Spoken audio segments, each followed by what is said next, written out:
মই দি আসাম কাজিৰঙা ইউনিভাৰ্চিটিৰ পৰা বায়'টেকনলজি ডিপাৰ্টমেণ্টৰ পৰা মই 9.6 CGPA লৈ গোল্ড মেডেল সহকাৰে মই তাৰ পৰা মাষ্টাৰ্ছ পাছ কৰি উত্তীৰ্ণ হৈছোঁ। মোৰ এই সাফল্য কৃতিত্ব মই মোৰ ককা আইতা, মোৰ মা পাপা, ভাইটি, মামা মামী, মোৰ স্কুল কলেজৰ ছাৰ বাইদেউ সকলোকে মই এই কৃতিত্ব দিওঁ। মই সকলোৱে যেনেধৰণে পঢ়ে তেনেধৰণেই নৰ্মেলকৈ পঢ়িছিলোঁ, কষ্টও কৰিছিলোঁ। ভৱিষ্যতে মই ভাবিছোঁ ৰিচাৰ্চ লাইনত যাম বুলি, আৰু মই UPSC কাৰণে মই প্ৰিপেয়াৰ কৰিম ভাবি আছোঁ। নতুন প্ৰজন্মক মই এইটোৱে ক'ম যে ভালদৰে পঢ়া শুনা কৰিলেই সকলো ঠিকেই হ'ব, ডেইলি কাম কৰি গ'লেই হ'ল।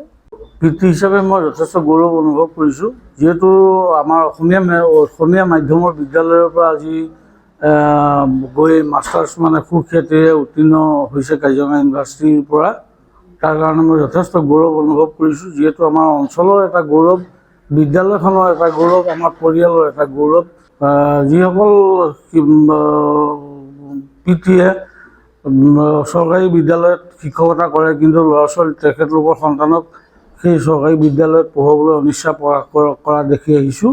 কিন্তু মই এইটো প্ৰথমৰ পৰাই পণ লৈছিলোঁ, যিহেতু মোৰ ল'ৰা ছোৱালী মোৰ নিজৰ বিদ্যালয়ত মই অধ্যয়ন কৰাম, আৰু সেই বিদ্যালয়ৰ পৰাই যাতে সুখ্যাতিৰে মই মোৰ নিজৰ গাইডত যাতে সুখ্যাতিৰে উত্তীৰ্ণ হৈ ওপৰ লেভেলত কিবা এটা ভাল মানুহ হ'বলৈ যাতে যত্ন কৰিব পাৰে, তাৰ কাৰণে মই নিজে পণ লৈছিলোঁ।